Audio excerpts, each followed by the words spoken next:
This is what happens. I'm not a pre-workout guy. I mean, I am when I'm like getting ready for competitions and stuff, but it's freaking 2 o'clock in the afternoon practically because of all the work that we've been doing. And now I'm gonna have to take this disgusting pre-workout with 300 milligrams of caffeine and a bunch of other vasodilators, and we're just gonna go beat the shit out of the gym. So, hydration, key. Pre-workout, double key.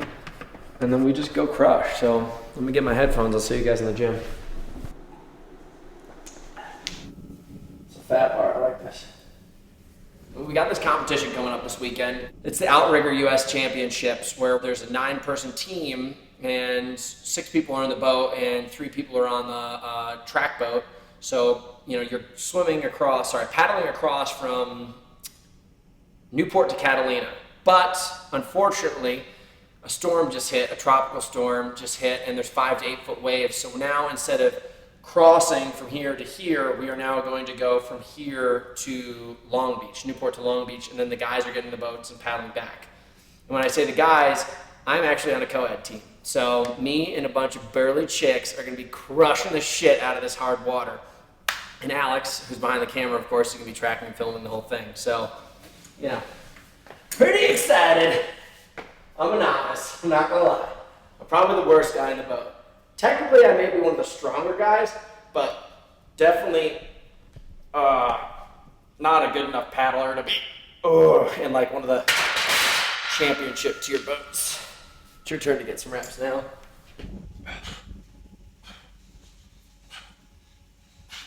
All these checks on the board are from races that are typically really, really intense endurance races. And that's one thing I've got going for me. I do not have experience, but I have a ton of endurance. I'm one of the better guys in the world at strength endurance. You have to imagine this is whereas running is about cadence and just flow, this still has its own cadence and flow, but there's a lot of strength. And I can really just rip pretty much harder than a lot of people for a long time.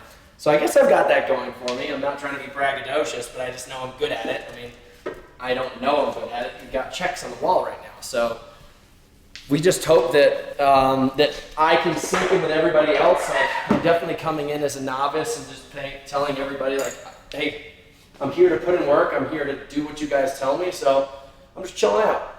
I'm gonna have a great time. Wow, this feels heavy. It's not supposed to feel that heavy.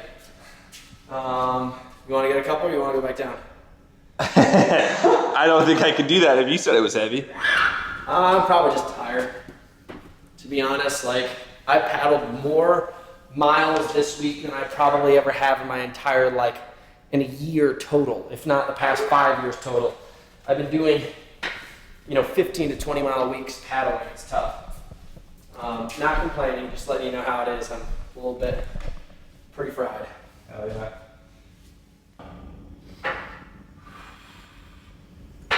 Go for 5.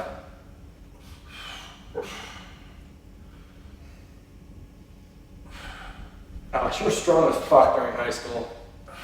Old age made you a bitch. Come on. Rack it. Dude, I promise within 2 months of you being here, you're gonna have a 6-pack again. Anybody who's watching this, Alex used to be fucking ripped. And we used to fucking wrestle, and I was a wrestler, and he would be able to wrestle me, and we'd have like pretty good fights. So I remember lasting like 30 seconds, which is Not bad. Yeah, dude, you had good fights. I mean, we had a good time. For somebody who doesn't wrestle against a wrestler, that's a good score. So Alex has allowed Father Time to kick his ass, is what I'm trying to say. What are you, 32? I'm your age, 33. 33? What's your birthday? May 27. It's a shitty birthday. March 9th. Pretty Okay. great. Pretty great. Actually, you know what? I'll be totally honest. If I had to pick like the time of year that I'm more excited about life, May might be a little bit better than March. It depends on where you're at, though. Yeah. Yeah, like March in Detroit sucks, but March here is awesome. Uh-huh. But May here, not so much. Like, but May and where you guys are, lake life and all that shit. That's when it gets started. I know. No. Do I look big or skinny right now? Be totally honest with me. Big. Hey, that's what I wanted to hear. If you said something different, we'd be fighting. I'm skinny, man. This is crazy. I had the same shirt this year, and you can see how like I can just like very easily slip my fingers in here. When I left for Europe, dude, like this was tight. It's crazy how much weight I lost. Paddling though, it just doesn't help. Like you'd think that it would make you buffer, but it's actually leaning me out like I was doing when I was running. One thing you guys gotta understand, like we have a 20+ mile race, so we're going slower than you would in a running race if you were doing a marathon. So we have more hours in the boat, but we're doing kind of sprint intervals. So we're switching out every 20 to 30 minutes on the team. And when you're pushing yourself harder like that, it just sucks calories, especially carbohydrates, out of your system pretty quickly. So this is where you have the opportunity to bunk. So if you're not hydrating really, really well, and I've recognized now that in the water you don't realize you're getting dehydrated because you're just getting wet all the time. Like you're kind of cooled off by the ocean, but you're still sweating a lot. So you dehydrate quickly, and I also am gonna have to be cranking in carbs. So we're gonna set up a really cool nutrition table, and we're gonna break down how I'm gonna plan on hydrating and staying fed during this thing, because it's probably gonna be about a 4 to 5 hour long competition for me.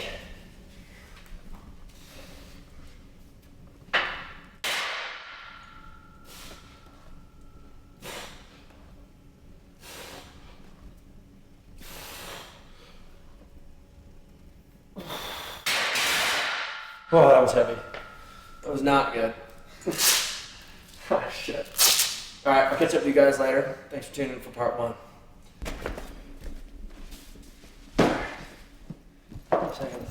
You want to see something crazy?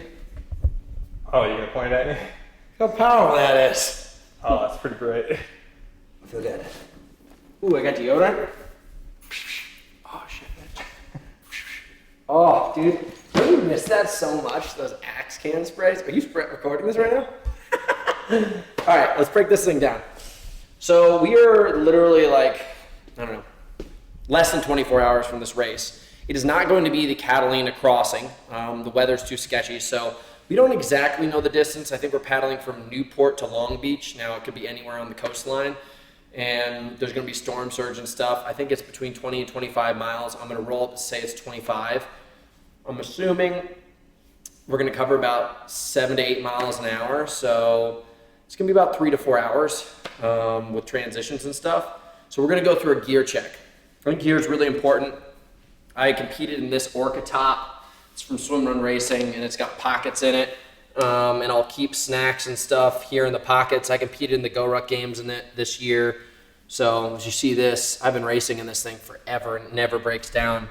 You gotta love like a good piece of equipment that never breaks down. Like I did Spartan Race 2017 World Championships in this thing. I'll probably race in these nice seersucker shorts, maybe even in these Ugg boots, baby. Oh. Let's do nutrition. So pretty simple. Like I've always kind of harped on you guys how important hydrating is. So what I'm gonna do is I'm gonna hit one of these every single hour with a scoop of Builder.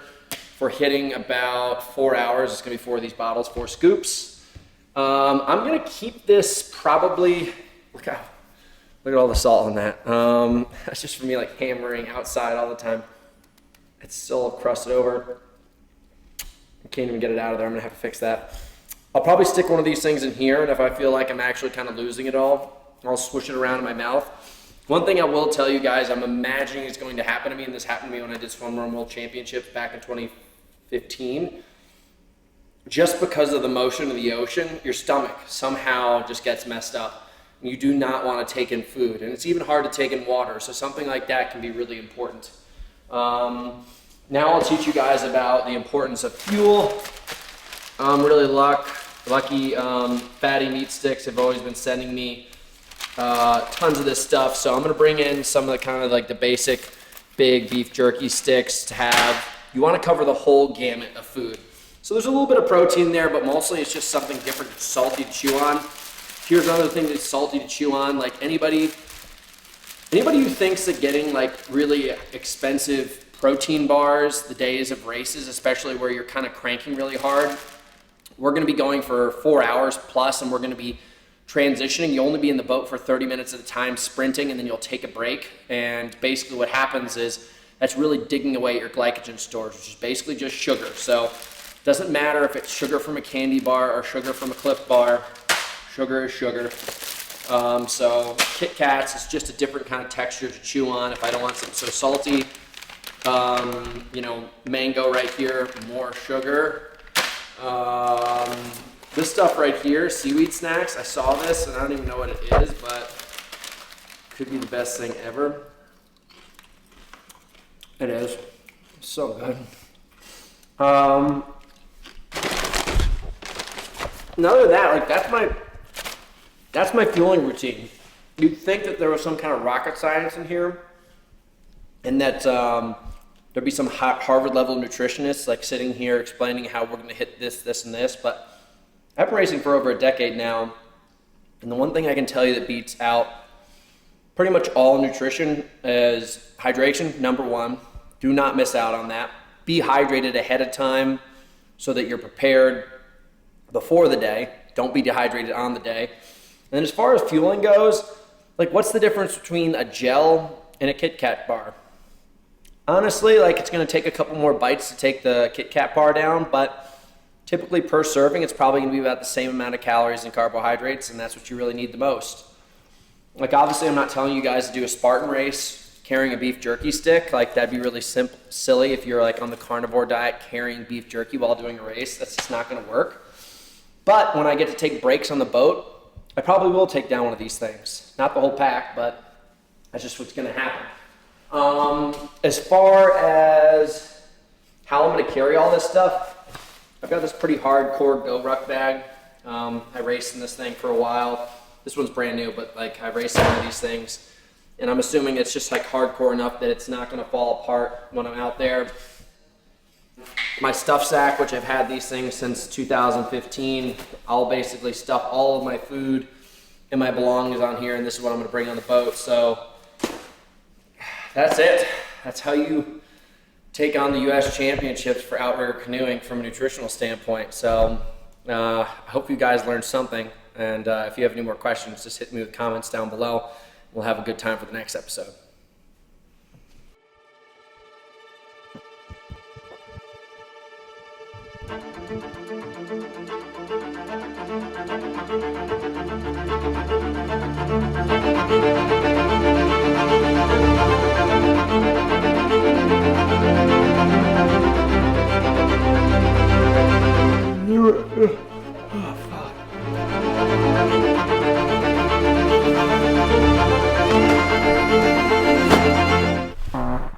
All right, guys, so we have just got here.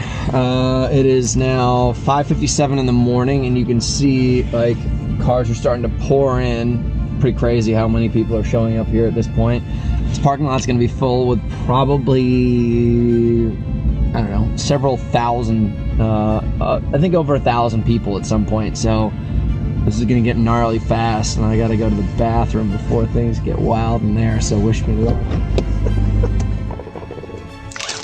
Oh no! Oh, that rolled all over the dirt. Oh man. Here we go. It's just sand, right? Yeah, a little bit of gravel.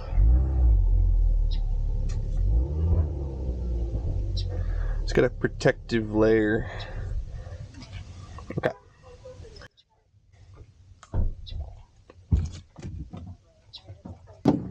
Beef jerky. I just had one. You like it? Yeah, actually. They're so good. It's so good. Oh my god, they're so good.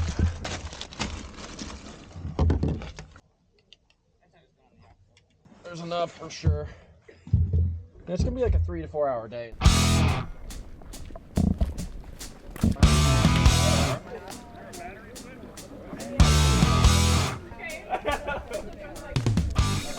So this is sprint canoeing. This is what I'm gonna get into. This is what's called a delta because the way it's designed, it's wide. And I'll show you another boat where what I started, and it's like the hardest boat you can possibly start paddling in. This thing right here. So look at the size of this boat, dude. I have to be in a lunge position in this little ass boat, paddling like this. It's almost impossible to balance. Like when I first started out in this thing, I fell over about hour and a half sessions. I did not last standing up for more than 10 seconds. Yeah, now I'm at the point where I can paddle up and down easily without falling over, but I have to learn how to race on that thing. It's like the smallest, hardest boat here. But we're gonna get it.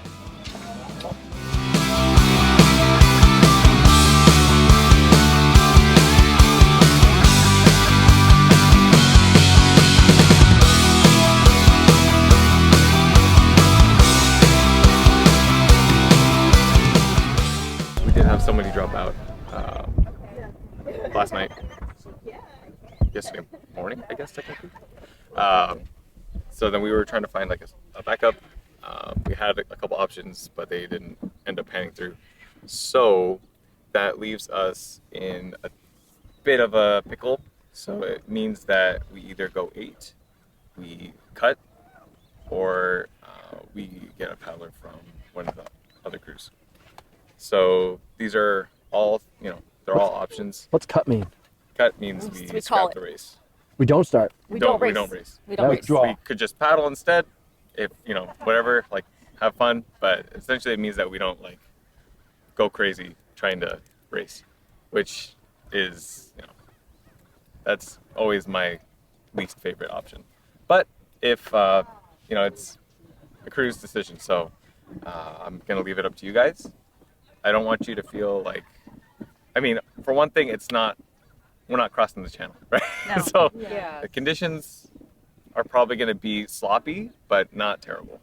I think the forecast is supposed to be pretty, like it'll be like a little wild, wet and wild, but it won't be like, oh boy, things are sketchy.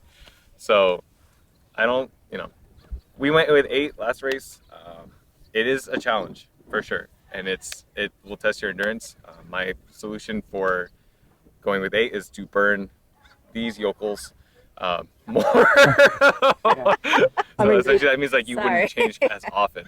That's okay. Right. Yeah. That's what I was thinking. It's like, well, the way that these guys are, and that means less changes for you. That also means less changes for you. But you're gonna change anyway, so it doesn't matter. But that was one option.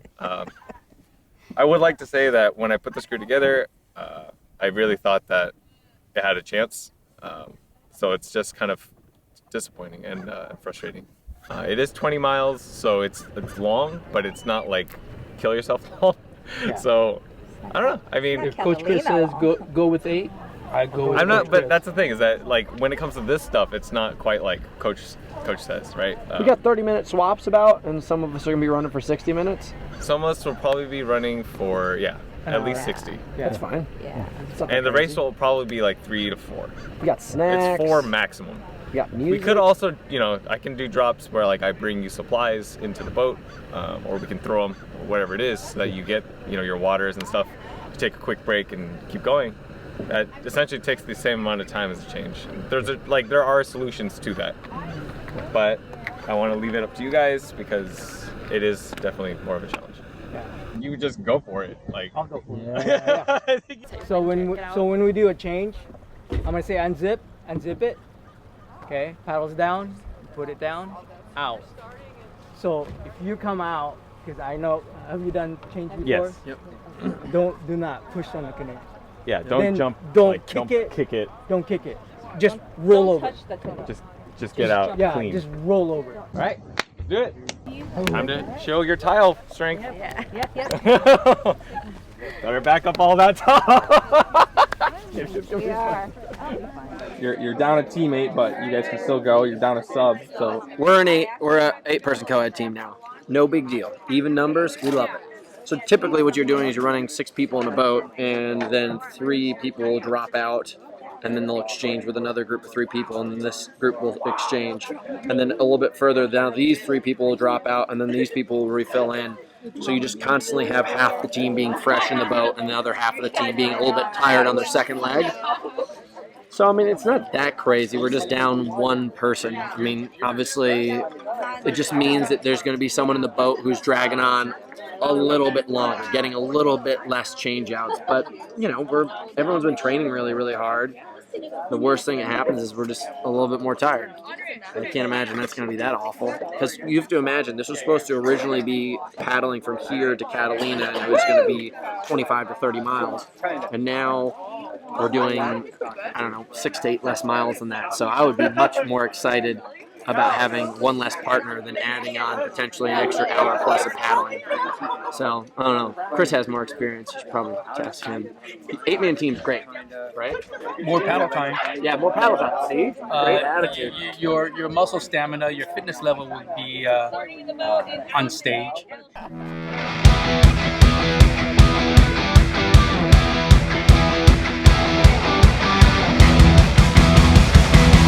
I'm going to leave you with this. This is water. I don't want you to get thirsty out there. Do you want a Dramamine pill? She gave it to me, and I don't think I'm going to throw up.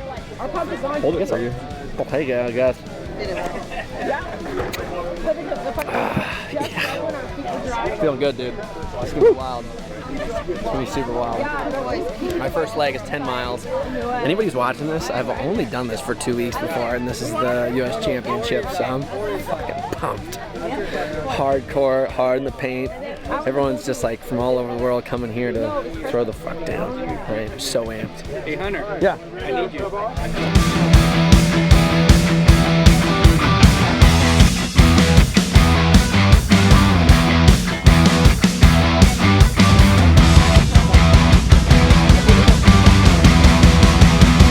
don't fall in, motherfucker.